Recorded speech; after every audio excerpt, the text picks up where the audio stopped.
people use the term life-changing, but mostly, Richard, that's just media jargon, and it's not true. But when someone goes from not sleeping well to sleeping well, it is truly life-changing because it affects all areas of life. How I personally got interested in this is I've been a psychotherapist for decades, and then in the 1990s, I had two major life crises in the same week, and it just devastated my life, my nervous system, and I plummeted into horrific insomnia. And so first, like would be expected of anybody, I was terrified, I was angry, I struggled with it. Somewhere in there, I got this realization. Before we get started, I have a quick favor. I've been self-funding the Finding Genius podcast for 5 years now. I've done over 3,000 episodes. And as you can see on YouTube, we're up over 1 million views on the channel, which is fantastic. The next thing I really want to push on is to get up to 10,000 subscribers, because once we do, we'll be able to put a donate button, and we'll be able to solicit donations to help keep the podcast running and to also get the Finding Genius Foundation moving along. We have a big project studying anxiety, depression, and PTSD, and working on a product to help people overcome these problems, because I've seen them explode recently after the last 2 years of the whole virus situation. So if you would, please subscribe to the podcast. That would help us tremendously. Give us a thumbs up, and check in the description for Buy Me a Coffee. It's about $5. If you could buy me a coffee, I'd really appreciate it. It would help keep the channel going, and I love coffee. Thank you. Forget frequently asked questions, common sense, common knowledge, or Google. How about advice from a real genius? 95% of people in any profession are good enough to be qualified and licensed. 5% go above and beyond. They become very good at what they do, but only 0.1% are real geniuses. Richard Jacobs has made it his life's mission to find them for you. He hunts down and interviews geniuses in every field: sleep science, cancer, stem cells, ketogenic diets, and more. Here come the geniuses. This is the Finding Genius Podcast with Richard Jacobs. Hello, this is Richard Jacobs with the Finding Genius Podcast, now a part of the Finding Genius Foundation. I have Dr. Richard Shane. He's the co-founder and chief clinical officer of Sleep Easy Method. The website is sleepeasymethod.com. Richard is a internationally renowned sleep expert, featured in over 100 medical journals and publications, including Men's Journal, Sharp, Dr. Oz and the Good Life, Huffington Post, Reader's Digest, all over the place. He's been in 100 more journals than I have, so it's quite a bit. Rich, thanks for coming on the podcast. I appreciate it. Richard, thank you so much for having me. Well, tell me, why are you interested in sleep? What got you interested in it whenever it happened? Well, I'll mention about sleep in general and then about my particular path. So much in the media, there's so much attention being paid to how to become more healthy, and people talk about mostly improving diet and exercise. But consider that you can go a long time with poor diet and a long time with poor exercise before you notice the difference. But if you go just one night with poor sleep, it's almost like you can't get over the difference. So it shows that sleep is in a completely different level than what other people are doing to improve their life. And so I'm just fascinated with when someone sleeps poorly, it has a damaging effect on pretty much every area of life. And then when they sleep well, it has a positive effect on pretty much almost every area of life. So people use the term life-changing, but mostly, Richard, that's just media jargon, and it's not true. But when someone goes from not sleeping well to sleeping well, it is truly life-changing because it affects all areas of life. So was your sleep particularly compromised, or why, again, the sleep companies to figure out how to help people? Then how I personally got interested in this is I've been a psychotherapist for decades, and then in the 1990s, I had two major life crises in the same week, and it just devastated my life, my nervous system, and I plummeted into horrific insomnia. And so first, like would be expected of anybody, I was terrified, I was angry, I struggled with it, but then somewhere in there, I got this realization, like, what if this isn't just random hardship? What if this is actually my life path? Could I, find my way through my own insomnia and discover how sleep happens? So it would take me hours to fall asleep, and I trained myself to not try to fall asleep, which is what most people do, and that pushes it away, but just to inwardly notice what's going on in my body and mind during these hours as sleep, waiting for sleep. And one of the discoveries, Richard, is, see, most people, they most notice that their mind is interfering with sleep, and they try to quiet their mind, but that's a wrestling match. You do that, you lose. What I found was, no, it's about body tensions. Those are on a deeper level. And it's secondarily, my mind is going, I don't like that body tension, so I'm going to stay active so I don't need to notice it. So the first discovery was it's all about the body. But most people then, they try to relax their bodies, relax your ankles and relax your legs. That's fine for daytime relaxation, but it's too much work for sleep.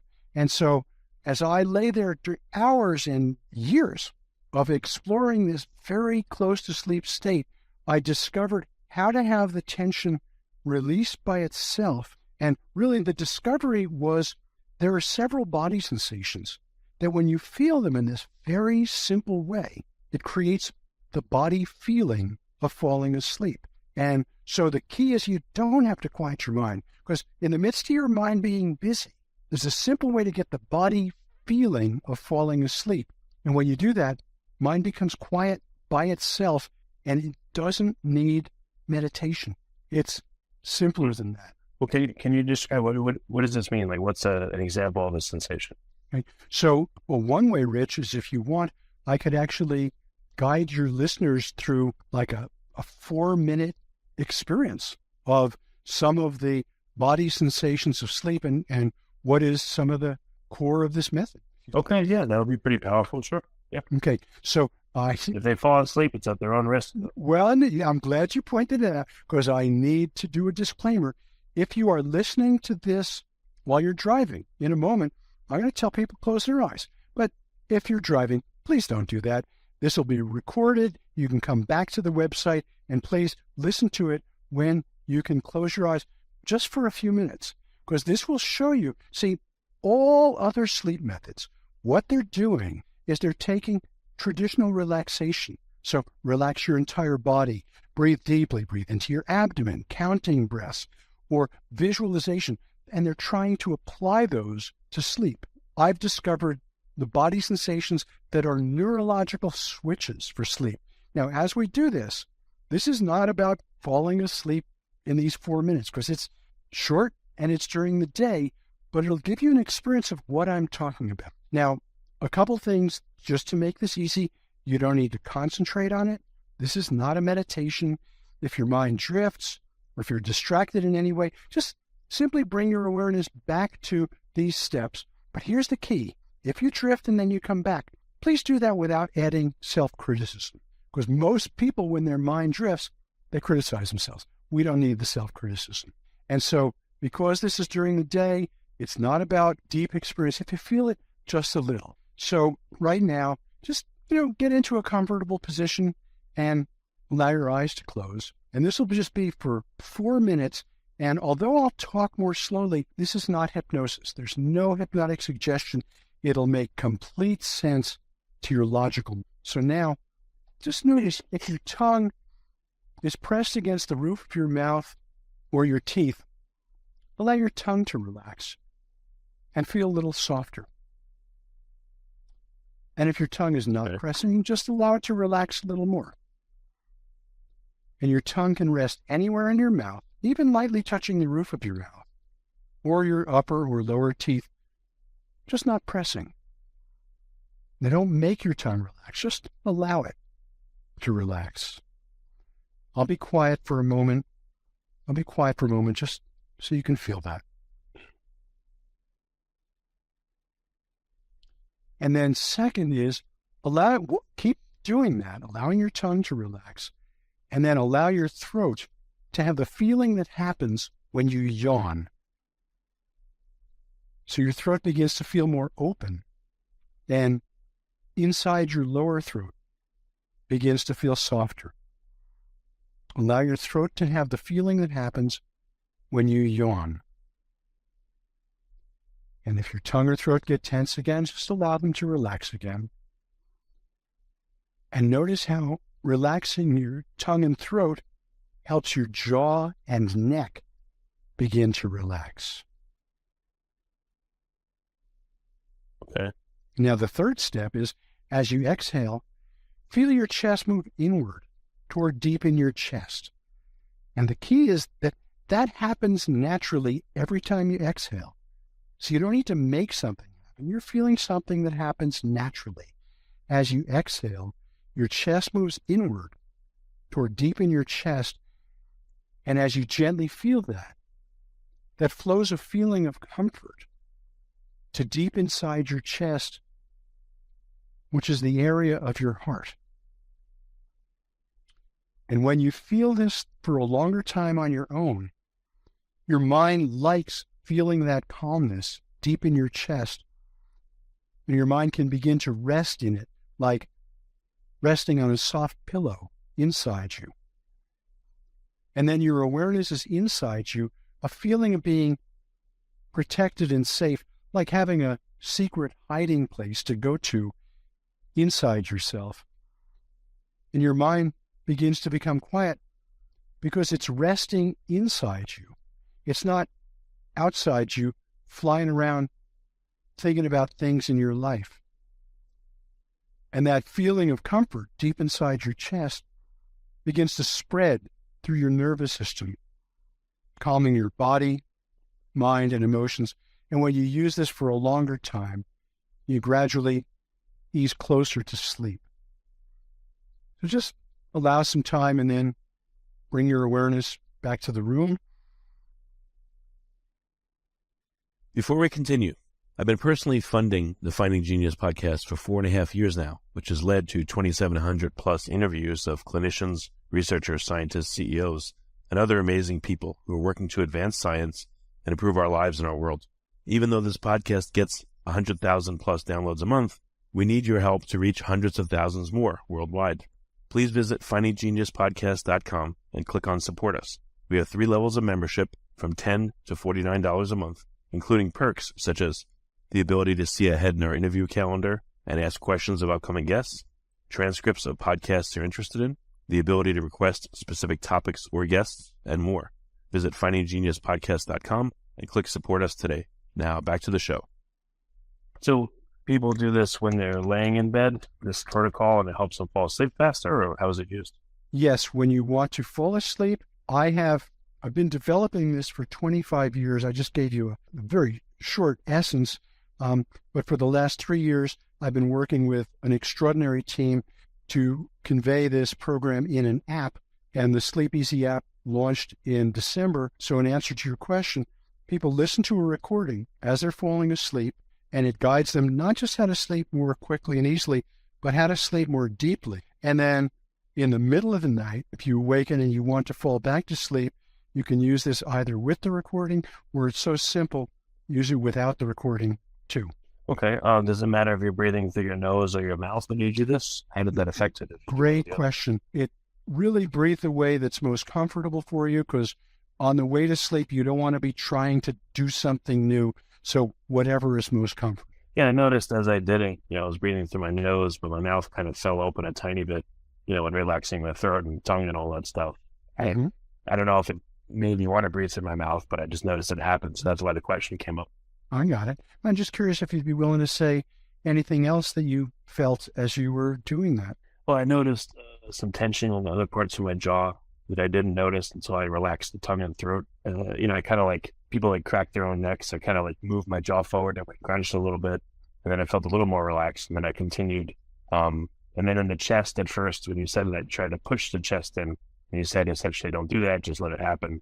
So I did that, and then I kind of had awareness of both sides going. My eyes were open, but I started seeing nothing or really seeing double. I wasn't looking, even though my eyes were open. I was listening to you, those kinds of things. That's what I know. Okay. Very, very good. Thanks for being willing to describe that. And, when you talk about the chest, so yes, this is about sleep, but a major component is how to get the mind to become quiet. And if you think of it, Richard, this is like a quest that's been since the beginning of humanity. My mind's too crazy. And people want to use meditation. Now, meditation is excellent for during the day and for many health benefits. But it's not good for sleep because for most people, I mean, if you interviewed, 100 people, probably 90 of them would say, can't meditate. It's too hard. Takes too much training. Well, this is not lassoing the mind. It's not wrestling with your mind. It's this key dynamic that you have tension, especially in your heart. And mind goes, I don't want to feel that, so I'm going to stay active. And it's just reversing that, creating comfort deep in your chest. And you'll find that your mind goes, ooh, I like feeling. And then it rests in that comfort. And then it becomes quiet because it's resting, not because you're trying to make it quiet. If you like this podcast, please click the link in the description to subscribe and review us on iTunes. Yeah, I've tried meditation before on my own. It's very difficult. If I have someone's voice I like and I listen to it, it's much easier for me to get there. So have you is there Sleep Easy method with you speaking or different voices speaking, or is it the person's supposed to lay there and just, use their own, talk to themselves essentially? Wonderful question. Thank you. So the sleep recordings, they're in my voice, and I've been sort of cultivating a way to have my voice help soothe people to sleep. Been doing that for years. And then they're also available in a woman's voice.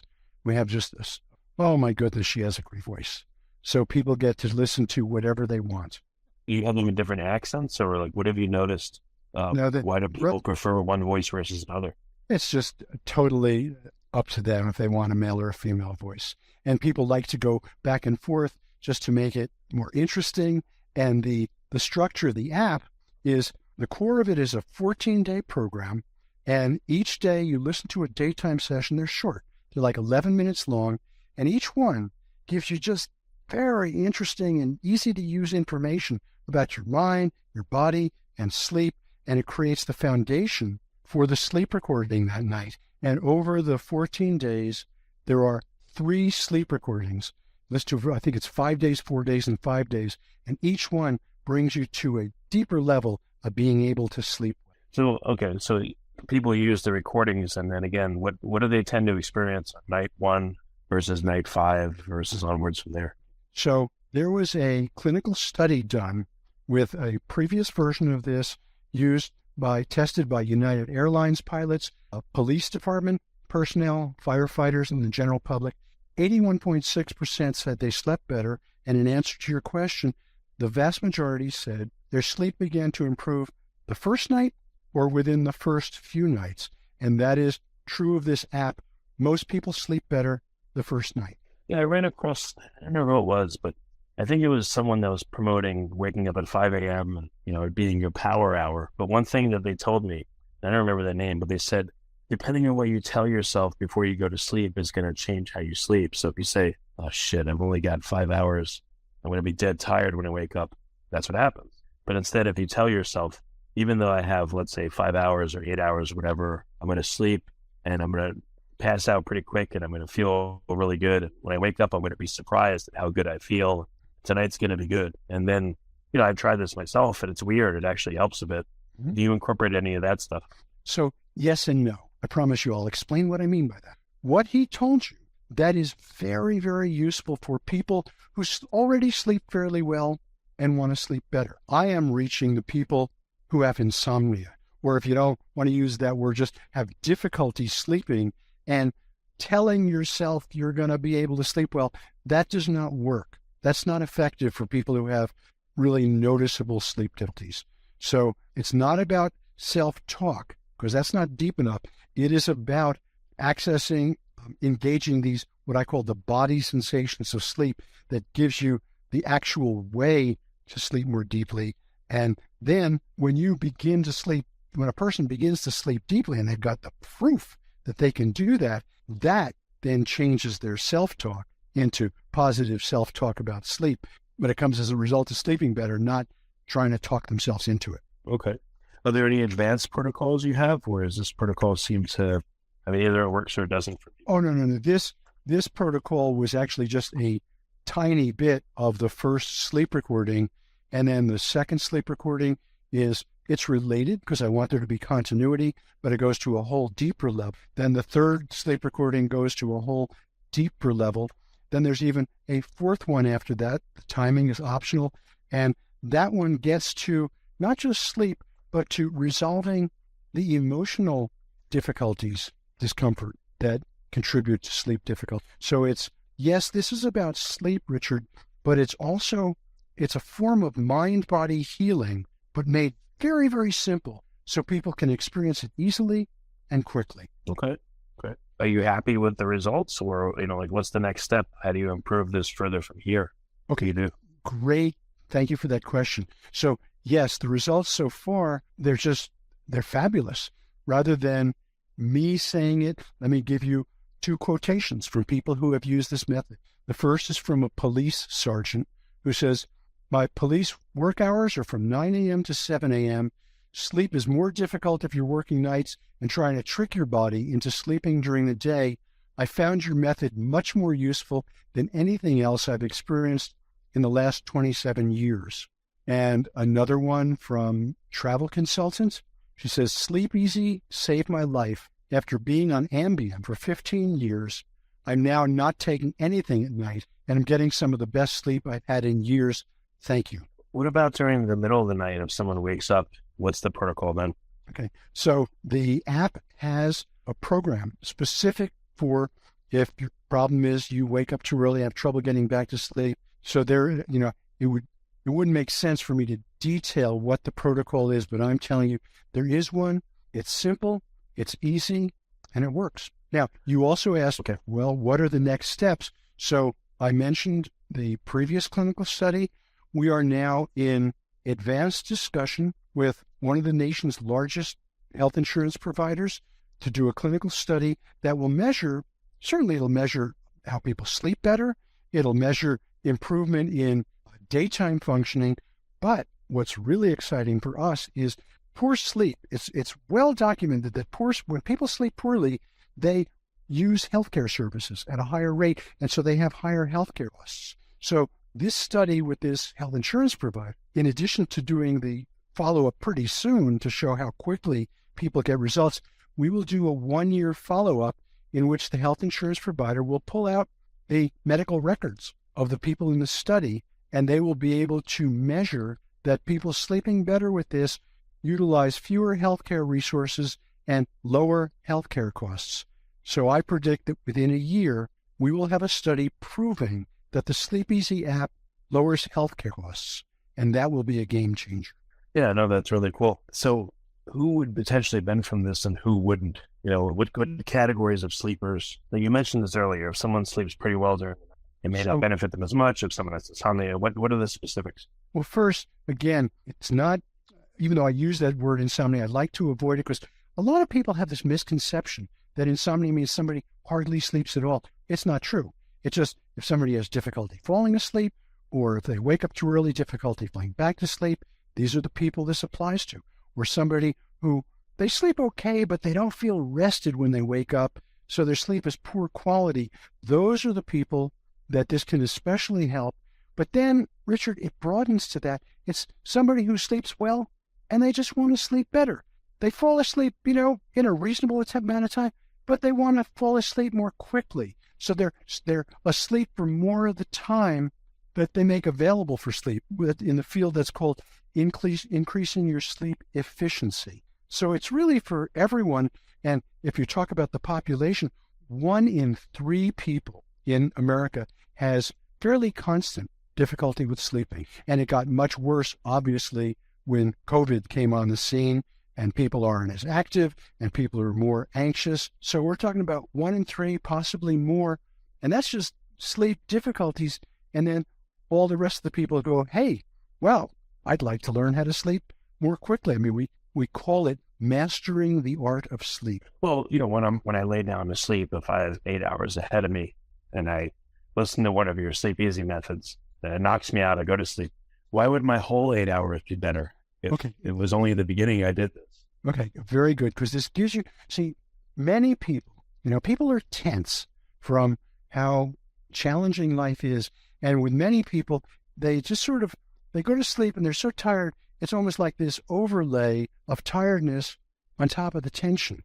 And it technically gets you to sleep, but you don't enter into the deeper levels of sleep. So this gives you a way basically to dissolve some of that core tension at the beginning of the night, and you enter into deeper levels of sleep so that over that course of 7 or 8 hours, you wake up far more refreshed because how you enter into sleep lasts through the night. Okay, yeah, it's amazing that it has an effect for so many hours in advance, but it does, so it's pretty cool. So I wanted to ask. Well, very good. Well, what's the best way for people to find out more and to try out this method? Where can they go? So our website is sleepeasymethod.com. It is this, so the first about the content, it's something I've been developing for 25 years. And remember back to when you first asked me, how did I develop this? So I learned this from sleep itself. And actually, because, a lot of your listeners, they're intrigued with how do things actually happen? So the key, Richard, was I got a digital voice recorder, and there I'd be like way deep, close to sleep, making these discoveries about my body sensation in my mind. And I would whisper my observations into the voice recorder. And then the next morning, I'd listen to it and I would write it up and I distill it into clarity. But when I was doing that, it was like I got goosebumps because wow, this is secrets from the depth of close to sleep itself. This is stuff that most people don't remember, and I certainly wouldn't remember except for the digital voice recorder. So it makes me realize somewhere in the acknowledgments of this whole method, I need to give more credit to the digital voice recorder. Anyway, so in the app, it has this content that's completely different from all other sleep methods. And that's the content, but then the structure of the app, the first screen, it lists 35 different sleep challenges.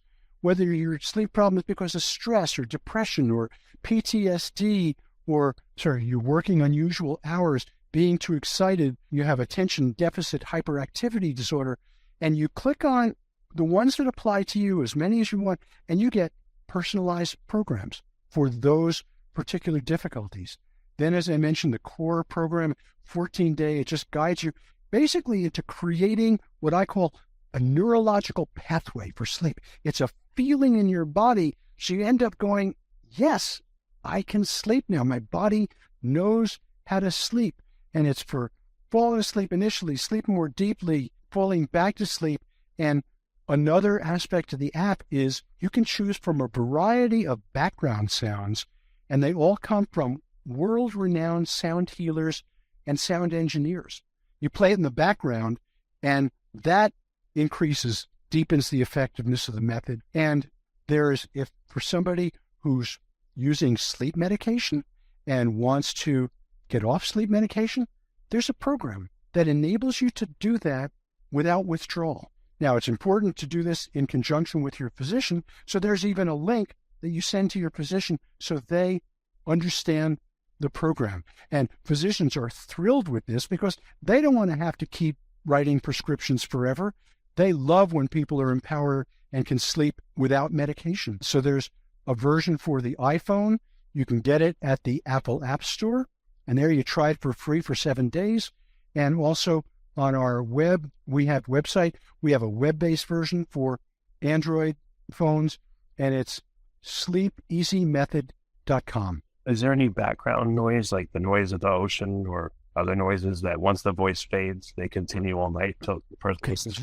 Excellent question. So when I mentioned background sounds, yes, one of them is ocean, but it's probably the best ocean people have ever heard for sleep. Another one, rain sound. Another one, a gentle breeze. But all of these are not like just the ones you find on YouTube.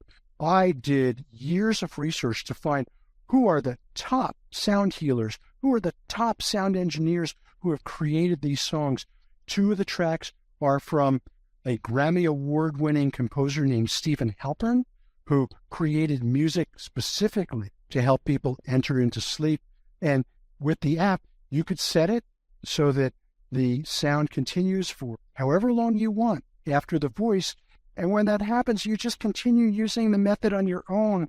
You deepen into sleep, and you could also set it so the background sound continues through the whole night. Okay. Oh, excellent. Any additional programs that you need to create? Is there a subset of people that for some reason this only works so well and you need to tweak it or tailor it somehow to help them better? Well, as I mentioned in the previous clinical study, it worked for 81.6% of the people. And That's not good enough. I'm just kidding. well, that's kind of my motto. Good, but Yeah. we could do better than that. And so this app will, with the programs that are on here that are more advanced, it's going to be better than that. And I am currently working, I just developed a next program. It's not on the app yet, but I've sent it out to about 30 people, just email link to test out, give me feedback. That will be on the app. So, Richard, I'm going to continue for the rest of my life. When life shows me the next deeper discovery, it ends up on the app. Yeah, that's great. Well, I realized if you're going to do this in other countries, culturally, they probably want to hear voices that have their accent, maybe in different languages. Oh, absolutely. We will be having this translated into different languages. Absolutely. Also, too, people that are religious versus not, you may want to have a secular version versus one with like religious overtones, depending on their religion. They may help, etc. So I'm thank you for opening that discussion. So I mentioned this piece, one of the cores, resting in the heart. And I'm not talking about like a Hallmark card slogan, an actual body experience like, wow, I'm no longer up in my skull. My awareness is down, resting in my heart like a pillow inside me. Well, it's a profound experience, but it's also very simple. And how it relates to religion is, years ago, I was working with an evangelical minister who had very serious insomnia. And he said that in addition to the program helping him sleep better, learning how to rest in his heart deepened his relationship with Christ. And I was so moved by that description because, no, I'm not creating a version that's for specific religions. I want this to be for everybody, but this way of mind-body healing, in a way, it's almost like a secular experience of what religions are going. Deep rest, deep silence, deep stillness, where your awareness opens to something that's more than just your individual self. So people of all religions and spiritual paths talk about how this helps them. Well, very good. Well, Rich, this is really cool what you've done. I'm sure you'll keep at it and keep improving it. So for listeners, where can they go to find out about the method and use it? To sleepeasymethod.com, sleepeasymethod.com. And so understandable that police, with their stress and difficulty, they have trouble sleeping. Well, there's a lot of studies now that show how when police sleep poorly, that obviously interferes with their effectiveness, with their safety, with their decision-making. And so we have, because of people that I've worked with over the years in the law enforcement field that have been waiting for this app, we have the pathways open that this will be used by police nationwide, which means it's going to help police think more clearly, improve their reaction speed, make better decisions, all of that. And I just so look forward to, because there's so much discussion in this country about how to improve the effectiveness of policing, and we are looking forward to contributing to that, an element that has not yet been discussed. And the reason it hasn't been discussed is because there have not been really effective, simple, quick methods to help people sleep better. And we're going to help that and apply it to police or to pilots or to the military, where sleep, it's not just a matter of feeling better. Sometimes it's a matter of life and death consequences. And we want to help with that because actually, this will be for people who don't realize the importance of sleep, the benefits of sleep. I'm going to just list them to you. It decreases, you think more clearly, you have more energy, you're more productive. It decreases stress, anxiety, depression, and anger. Your physical health improves. You feel better. When you sleep well, the quality of your work and your personal relationships improve. So think of all those benefits that come from just one change, good sleep. That's like why I said to you earlier, good sleep truly is life-changing. And so many people, they want to make their lives better, but they go, oh my God, life is already complex. I can't add complexity. So this is an answer, because it's just one change. So that makes it simple. that improves all those areas of life. So it's leverage, it's efficiency. Just do this one thing and your life gets better. And let me just close with, of all those benefits that I mentioned, there's one that's kind of my favorite. I said, you get when people, so everybody listening has experienced that if they're with somebody who hasn't slept well, that person is more irritable. They're more short-tempered. So we get people sleeping well and get them to be less irritable. And we have realistic plans for this app to reach millions of people. Richard, if we get millions of people being less irritable, now that is a type of social change that I really get passionate about. We can't allow that to happen. We got to keep people locked up and afraid and beating each other up, and otherwise what would happen, that'll be terrible. But I agree. I mean, I noticed, if I don't sleep well or if I don't feel well, I'm shorter with people. I don't mean to be. I try not to take it out on people, but it's hard not to. So it affects not just me, but everyone around me. So I understand what you mean. Like, a parent is going to be shorter with their kid and less patient, and the kids are not going to be happy. They're going to be affected and they can't learn as well. I understand it affects everybody, and everyone needs better sleep. It's super important. So yes, people need better sleep, but one of the methods that's been tested the most for getting people to sleep is, one of their main tools is saying to somebody, if you're not asleep in 20 minutes, get up. Now, their intention is good. They don't want somebody lying in bed anxious, but actually getting up often makes people more anxious, and people think it's torture. So Richard, there has not been a highly effective method without medication to get people to sleep. The Sleep Easy method and app it exists, and we are going to bring good sleep in this easy and reliable way and bring it to the world. And that's our life mission. Our company motto is transforming lives one night at a time. Very good. Well, Rich, thanks for coming. And people can go to sleepeasymethod.com, and I appreciate all that you do. Thank you very much for a wonderful interview. If you like this podcast, please click the link in the description to subscribe and review us on iTunes. You've been listening to the Finding Genius podcast with Richard Jacobs. If you like what you hear, be sure to review and subscribe to the Finding Genius podcast on iTunes or wherever you listen to podcasts. And want to be smarter than everybody else? Become a premium member at findinggeniuspodcast.com. This podcast is for information only. No advice of any kind is being given. Any action you take or don't take as a result of listening is your sole responsibility. Consult professionals when advice is needed.